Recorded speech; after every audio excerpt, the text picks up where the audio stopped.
Sir UPSC civil services exams కావచ్చు, group 1 APPSC, TGPSC లాంటి group 1 exams కావచ్చు. So ఈ ఎగ్జామ్స్ కోసం ప్రిపేర్ అయ్యేటువంటి స్టూడెంట్స్ వారి యొక్క మైండ్ సెట్ అసలు ఎలా ఉండాలి? అంటే వీరు నేను అర్హులైన అంటే ఫిజికల్‌గా, మెంటల్‌గా నేను ఈ ఎగ్జామ్స్ రాయడానికి అర్హుడేనా అని చెప్పి తనకు తానుగా ఎలా తెలుసుకోవాలి?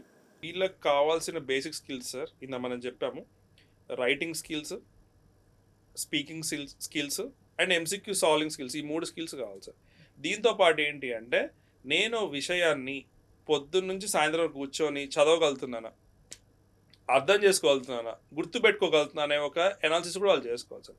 అది ఎప్పుడు తెలుస్తుంది అంటే మనం వీకెండ్ ఒక ఎగ్జామ్ రాసినప్పుడు మనకు తెలిసిపోతుంది సార్, మనం సాల్వ్ చేస్తాం లేదా అనేది. డైలీ కూర్చొని ఆన్సర్ రాసినప్పుడు మనకు అర్థమైంది సార్ మనం రాయగలుగుతాం లేదని. ఇంటర్వ్యూలో రేపు పొద్దున కూర్చొని ఫేస్ టు ఫేస్ మన చుట్టూ ఒక 5 పీపుల్, గ్రేట్ పీపుల్ ఉంటారు సార్, హైలీ ఎడ్యుకేటెడ్, చాలా అచీవ్ చేసిన పీపుల్ మన ముందుంటారు యూపీఎస్సీ ఇంటర్వ్యూలో, పర్సనాలిటీ టెస్ట్లో. వాళ్ళని మనం ఫేస్ చేయడానికి మన యొక్క ఎక్స్ప్రెషన్ మనం సరిగ్గా చేస్తాం లేదని కూడా మనం చెక్ చేసుకోవాలి. ఇది మనకి ఇనిషియల్గా 2-3 మంత్స్ ప్రిపరేషన్లోనే మనకు అర్థమవుతుంది సార్. ఎవరైతే ఇవి తక్కువ ఉన్నాయి అన్న వాళ్ళు they should work sir, they should work on that అనమాట. అది ఇంప్రూవ్ చేసుకుంటేనే they will achieve that. And దీంతో పాటు ఏంటంటే చాలామంది స్టూడెంట్ నేను అబ్జర్వ్ చేసిన ఏంటంటే ఫిజికల్ హెల్త్ని చాలా నెగ్లెక్ట్ చేస్తున్నారు సార్.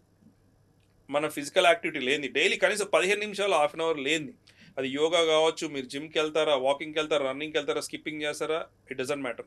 ఏదైనా గేమ్ ఆడతారా, అది లేకపోతే ఏమవుతుందండి సార్, బాడీలో బ్లడ్ సర్క్యులేషన్ అనేది ఉండదు. బ్లడ్ సర్క్యులేషన్ లేనప్పుడు బ్రెయిన్ కూడా వర్క్ చేయడం ఆగిపోతుంది. ఇది మనం రీసెంట్ స్టడీస్లో అర్థమైంది ఏంటి అంటే చాలామంది అనుకుంటారు ఫిజికల్ వల్ల మెంటల్ ఏమవుతుంది. ఫిజికల్ వల్లే మెంటల్ ఉంటుంది, మైండ్ సెట్ కూడా ఉంటుంది, అండ్ మెంటల్లీ కూడా వెల్గా అంటే ఇల్నెస్ లేకుండా ఉంటారు. అది డైలీ యాక్టివిటీ అనేది compulsory important sir. Blood circulation కావచ్చు, ఆక్సిజన్ తీసుకోవడం కావచ్చు, ఏదైనా కానీ అది ఫిజికల్ యాక్టివిటీ అయితే ఖచ్చితంగా ఇది రొటీన్లో ఉండాల్సిందే. అది మీరు మార్నింగ్ చేస్తారా, ఈవినింగ్ చేస్తారా, నైట్ చేస్తారా, ఇట్ డజంట్ మ్యాటర్, కానీ ఖచ్చితంగా ఒక యాక్టివిటీ ఉండాలి. అండ్ మైండ్ సెట్ కోసం మాత్రం డైలీ మెడిటేషన్ చేస్తారా, లేకపోతే టెంపుల్కి వెళ్తారా, are you do puja or devotion పరంగా చేస్తారా, మెడిటేషన్ చేస్తారా, యోగా చేస్తారా, అది వాళ్ళ ఇష్టం sir. But they should have that physical fitness and mental fitness and all these skills sir. ఈ స్కిల్స్ అయితే మ్యాండేటరీ. ముఖ్యమైన ప్రశ్న సార్ ఇది. ఎందుకనంటే స్కూల్ స్టూడెంట్స్ కావచ్చు, లేకుంటే కాలేజ్ స్టూడెంట్స్ కావచ్చు, ఎస్పెషల్లీ ప్రభుత్వ ఉద్యోగాల కోసం ప్రిపేర్ అయ్యేటువంటి టీజీపీఎస్సీ, ఏపీపీఎస్సీ, ఆర్ఆర్బీ, ఎస్ఎస్సి, ఇతర పోటీ పరీక్షల కోసం ప్రిపేర్ అయ్యేటువంటి ఆస్పిరెంట్స్కి వచ్చేటువంటి పెద్ద డౌట్ ఏంటంటే ఎగ్జామ్ హాల్ స్ట్రెస్. సో దీన్ని ఎలా మేనేజ్ చేయాలి? సార్ ఎంత ప్రిపేర్ అయ్యి వెళ్ళినా సార్ ఎగ్జామ్ హాల్లో ఎవరైనా టెన్షన్ పడతారు సార్, ఈవెన్ ర్యాంకర్ అయినా టాపర్ అయినా. ఎందుకంటే మనం ఇన్ని వేల మంది స్టూడెంట్స్ చూసాం కదా మన ఎక్స్పీరియన్స్లో, నేను అది చూసాను. అండ్ ఈ ఎగ్జామ్ హాల్ స్ట్రెస్ ఎలాంటిదంటే సార్, మనం క్రికెట్ ఉందనుకోండి, చాలామంది ఐపీఎల్ ఫ్యాన్స్ ఉంటారు, లేకపోతే మన T20 ఫ్యాన్స్ ఉంటారు కదా, వాళ్ళు ప్రాక్టీస్ నెట్లో ఎంతో ప్రాక్టీస్ చేశారు, బట్ ఎప్పుడైతే ఫీల్డ్లోకి వెళ్తారో సార్ విత్ ఆడియన్స్, వాళ్ళకి స్ట్రెస్ ఉంటుంది సార్. అందుకే మనకి ధోని గారు రీసెంట్గా ఒక నేషనల్ మీడియాకి ఇచ్చిన ఇంటర్వ్యూలో ఒక మంచి టెక్నిక్ చెప్పారు సార్, బ్రీతింగ్ టెక్నిక్ అని. అంటే ధోని గారు ఎక్స్ప్లెయిన్ చేయలేదు, but I will explain sir.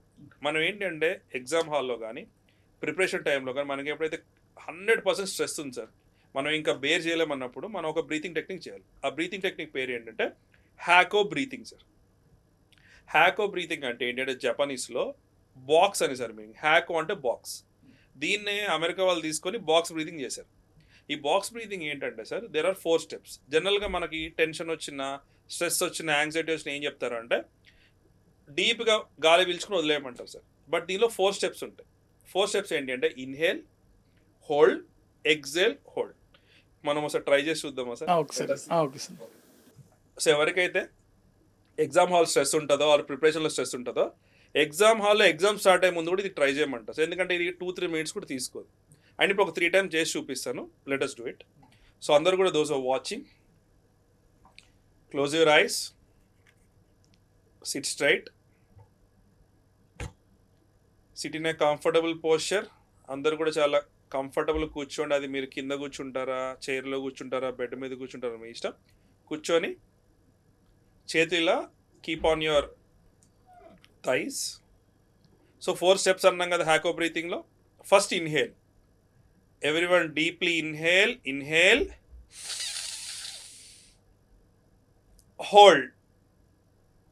hold your breath. Next exhale, hold, inhale, hold, exhale, hold, inhale, hold, exhale, hold, again inhale. ఇలా కనుక మీరు ఒక 3 minutes చేస్తే సార్ కంప్లీట్గా మన మైండ్ అనేది రిలాక్సేషన్ స్టేట్లోకి వెళ్తుంది. ఎందుకు వెళ్తుందంటే సార్ మన బ్రెయిన్లోంచి ఒక నర్వ్ అనేది మన లంగ్స్ నుంచి పాస్ అవుతుంది అనమాట. ఎప్పుడైతే మనం బ్రీత్ కంట్రోల్ చేసినప్పుడు ఏంటి అంటే రిలాక్సేషన్ వస్తుంది. ఈ ధోని గారే చెప్పారంటే చూడండి, మనం ఖచ్చితంగా ఫాలో అవ్వాలి. అయితే ఇది ఎన్ని సెకండ్స్ హోల్డ్ చేయాలి, ఎన్ని సెకండ్ ఇన్హేల్ అంటే సార్ స్టార్టింగ్ కాబట్టి ఒక 4-5 seconds హోల్డ్ చేయండి. Inhalation 5 seconds, holding 5 seconds, exhalation 5 seconds, holding 5 seconds, మళ్ళీ అగైన్ ఇన్హేల్. కొంచెం ప్రాక్టీస్ వచ్చాక మనకి చేసే కెపాసిటీ వచ్చినప్పుడు you can increase that number of seconds అనమాట. ఇది ఖచ్చితంగా డైలీ చేసా సార్, ఖచ్చితంగా రిలాక్సేషన్ వస్తుంది. నేను కూడా ఇంటర్వ్యూకి వచ్చే ముందు చేసి వచ్చా, so that I will be calm pleasant ఉండడానికి.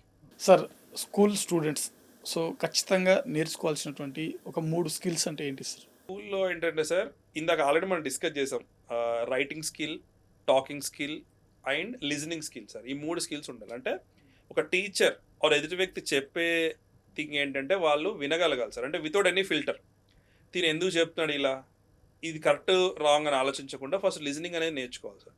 తర్వాత వచ్చేసి స్పీకింగ్ స్కిల్ సార్. మీకు ఎక్కడ ఛాన్స్ వచ్చినా స్కూల్లో, మీ క్లాస్ రూమ్లో కానీ, స్టేజ్ పైన కానీ, మీ ఫ్యామిలీ ఫంక్షన్లో ఎక్కడ ఛాన్స్ వచ్చినా సరే మాట్లాడడం స్టార్ట్ చేయాలి సార్. ఎందుకు మాట్లాడాలంటే సార్ మనకి స్టేజ్ ఫియర్ అనేది ఒకటి ఉంటుంది సార్. ప్రపంచంలో టాప్ 3 భయాలలో స్టేజ్ ఫియర్ కూడా ఒక ఫియర్ సార్. చాలామంది ఇంట్లో బాగా మాట్లాడతారు, స్టేజ్ మీద మాట్లాడలేరు. సో అది ఖచ్చితంగా చిన్నప్పటి నుంచి ప్రాక్టీస్ చేయాలి. లేదు సార్ మాకు స్టేజ్ లేదంటే మీ ఇంట్లో మొబైల్ ఉంటుంది కదా, మీ పేరెంట్స్ మొబైల్ ఆర్ మీ మొబైల్ తీసుకొని డైలీ ఒక 1 minute రికార్డ్ చేయండి. మీరు ఆ రోజు ఏం చేశారు, మీకు ఇష్టమైన సినిమా ఏంటో, ఏదైనా కావచ్చు సార్. అలా మాట్లాడడం వల్ల ఏంటంటే సార్ అనర్గళంగా మనం తడబడకుండా మాట్లాడచ్చు. 3ది వచ్చేసి రైటింగ్ స్కిల్ సార్. చదివింది ఎలా రాస్తున్నాం, విన్నది ఎట్లా రాస్తున్నాం. ఫర్ ఎగ్జాంపుల్ ఈ ఇంటర్వ్యూ చూశారు సార్, రైటింగ్ స్కిల్ ఏంటి అంటే అసలు మీరు ఏం నేర్చుకున్నారో రాయాలి, రాసి మళ్ళీసారి ఇంటర్వ్యూ చూడాలి ఏం మిస్ అయ్యామని. క్లాస్ కూడా అంతే సార్, క్లాస్లో ఆ రోజు జరిగింది మీరు ఓన్ వర్డ్స్లో నేను ఇది చేశానని రాసి ఏం జరిగిందో చెక్ చేసుకోవాలి సార్. ఈ 3 skills సార్, అంటే writing skill, listening skill, speaking skill, ఈ 3 ఉంటే కనుక సార్ వాళ్ళు ఎక్కడికైనా వెళ్తారు లైఫ్లో. వాళ్ళు పొలిటీషియన్ అవ్వచ్చు, ఒక పెద్ద సెలబ్రిటీ అవ్వచ్చు, ఏదైనా అవ్వచ్చు సార్ లైఫ్లో ఈ స్కిల్ ఉంటే కనుక. అండ్ ఐఏఎస్ ఆఫీసర్ ఈజీగా రియల్ కావచ్చు. స్టూడెంట్స్ కావచ్చు, ఆస్పిరెంట్స్ కావచ్చు, కామన్ పీపుల్ కావచ్చు. సో భవిష్యత్తుపై ఆందోళన చెందేటువంటి ఈ వ్యక్తులు ఎవరైతే ఉంటారో వీరికి మీరు ఇచ్చేటువంటి సలహాలు కానీ సూచనలు కానీ? అంటే నా దృష్టిలో ఏంటంటే సార్ ఆందోళన కొంత % వరకు అవసరమే సార్. అంటే మన వెనకాల నుంచి పుష్ చేసి ఒక ఫ్యాక్టర్ ఉండాలి, ఏమవుతుందో ఫ్యూచర్ అని. అలా అని చెప్పేసి కంప్లీట్గా అదే వర్రీలో నా జీవితం ఏమైపోతుందని టెన్షన్ పడకుండా డైలీ మనం ఏం చేస్తున్నామో చూసుకోవాలి సార్. అంటే మనకి 3 type of గోల్స్ ఉంటాయి sir, long term, mid term, short term. అందరూ లాంగ్ టర్మ్ గురించి మాట్లాడతారు, ఏంటి అంటే నేను ఐఏఎస్ అవ్వాలి, లేకపోతే నేను మంచి ఆఫీసర్ అవ్వాలి అని అనుకుంటారు. Mid term goal, short term goal పెట్టుకోవాలి సార్. మిడ్ టర్మ్ గోల్ ఏంటి అంటే కమింగ్ 3 monthsలో నేను ఏం చేయాలనేది మనం ప్లాన్ చేసుకోవాలి. 6 subjects ఉన్నాయి, నేను కమింగ్ 3 monthsలో 2 subjects కంప్లీట్ చేస్తాను, లేకపోతే 5 subjects కంప్లీట్ చేస్తాను ఒక టార్గెట్ పెట్టుకోవాలి. దీనికంటే ఇంపార్టెంట్ ఏంటంటే షార్ట్ టర్మ్ గోల్ సార్. దీనివల్ల ఆందోళన ఉండదు. షార్ట్ టర్మ్ గోల్ ఏంటంటే ఇవాళ నేను ఏం చేస్తాను, నేను ఇవాళ మార్నింగ్ 7 o'clock లేచా, లేదా 6 o'clock లేచా, నైట్ వరకు నేను ఏం చేయబోతున్నా. మార్నింగ్ నేను బ్రేక్ఫాస్ట్ 9కి చేస్తున్నా, ఓకే. తర్వాత ఎన్ని గంటలు చదువుతున్నా రాసుకోవాలి.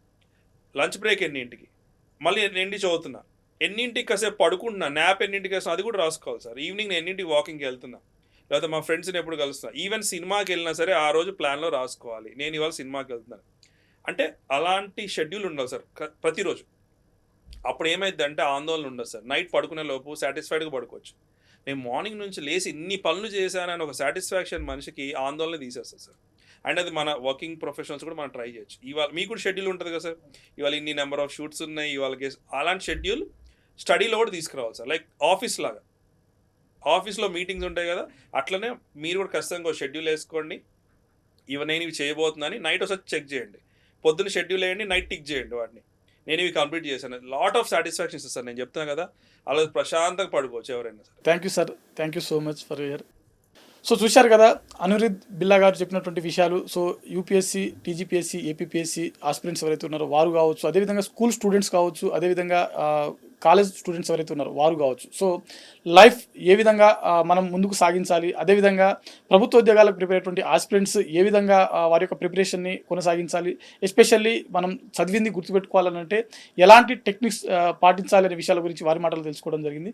సో ఈ వీడియో ఎవరైతే ఆస్పిరెంట్స్ కావచ్చు, స్టూడెంట్స్ కావచ్చు, ఎవరైతే చూసినటువంటి ప్రతి ఒక్కరు ఎవరైతే ఉన్నారో ఖచ్చితంగా one of the best interview అని చెప్పుకోవచ్చు. సో ఇది ఇవాల్టి ఇంటర్వ్యూ. మరో ఇంటర్వ్యూతో మళ్ళీ కలుద్దాం. చూస్తూనే ఉండండి Sakshi education. Thanks for watching. Thank you all.